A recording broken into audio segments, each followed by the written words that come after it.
injusticias e ilegalidades en mi caso fueron muchas y diversas. Testigos falsos, testimonios falsos, personas que fueron pagadas para dar su testimonio, personas a las cuales se les dieron beneficios a cambio de venir a decir testimonios falsos en mi contra. Estas personas fueron ubicadas por la CICIG y fueron presentadas a una ONG que tenía relación con el fiscal que va en mi caso. Su padre fue el fundador, él era colaborador de esta ONG, y utilizaron este testimonio falso para, por 5 años, tenerme en prisión preventiva, aislado, en una celda de 10 metros cuadrados, sin derecho a la presunción violaron el derecho a presunción de inocencia, tal y como lo dijo el Tribunal Federal en su momento cuando votó el segundo juicio.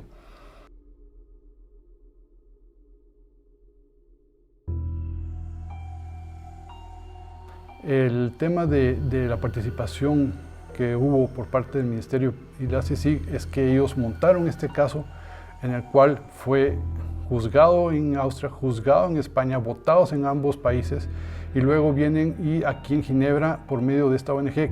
que, como les repito, tenía la situación de que el padre del fiscal, del procurador, era el fundador de esta ONG, pues había mucha presión. La jueza resulta ser que era la aprendiz o la que hizo sus prácticas en la oficina del padre del fiscal que llevó mi caso, y todo un grupo ahí de personas que estuvieron negociando este tema. La jueza y el abogado acusador eran miembros de lo que sería el equivalente al colegio de abogados, y cuando nosotros presentamos recursos de ellos en estos lugares fueron protegidos por ellos mismos porque eran vicepresidentes de este colegio de abogados. Así que realmente no teníamos ninguna oportunidad de justicia, tal y como, repito, lo dijera y lo dejara por escrito el Tribunal Federal. Mi caso fue vuelto a juzgar por orden del Tribunal Federal.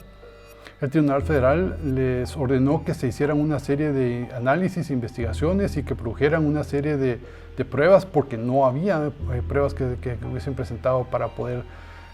mostrar mi culpabilidad. Nunca los tuvieron. Se vuelve a llevar un tercer juicio, y en ese tercer juicio cambian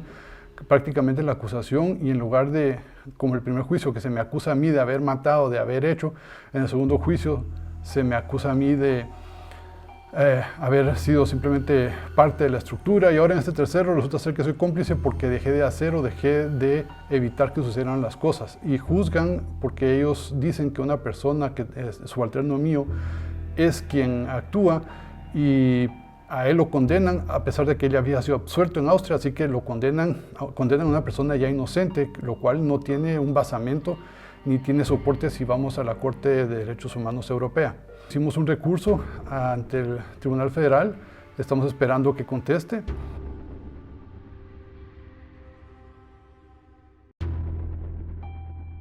El otro tema interesante es que durante el tercer juicio los investigadores de la CICIG confesaron, uno, haber dicho con que todo eran suposiciones y ellos creían que hacían las cosas, pero nunca pudieron comprobar ni encontrar pruebas fehacientes en mi contra. Y otro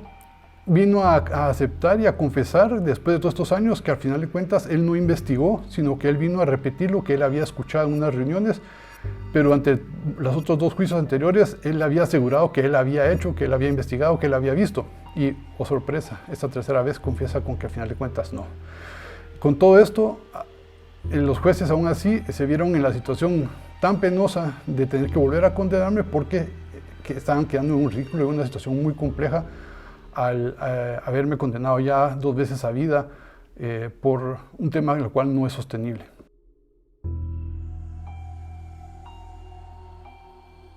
La participación del Ministerio Público de Guatemala y el CICIG fue haber presentado un caso no sostenible, vacío, sin pruebas, simplemente por suposiciones. Y mandaron a arrestar a personas, metieron a la cárcel a personas y condenaron en Guatemala a personas por testimonios de testigos que han sido declarados como testigos no verdaderos o testigos falsos, tanto en Austria, en España, y aquí mismo votaron algunos de los testigos mismos cuando ya no pudieron sostener el tema. Y aún así vinieron algunos de los fiscales de la CICIG a asegurar cosas que no pudieron ellos comprobar. Hicieron un papel realmente muy malo y dejaron muy mal sabor. Entre las anomalías son muchas. Realmente Hubo muy mala fe durante todo este proceso y todo se resume a que entre personas del mismo sistema o misma ideología se están protegiendo para tratar de hacer avanzar ellos sus agendas, y a eso viene, porque Ginebra ha estado tratando de mover una agenda globalista y eso es lo que también la CICIG estaba tratando de hacer en Guatemala.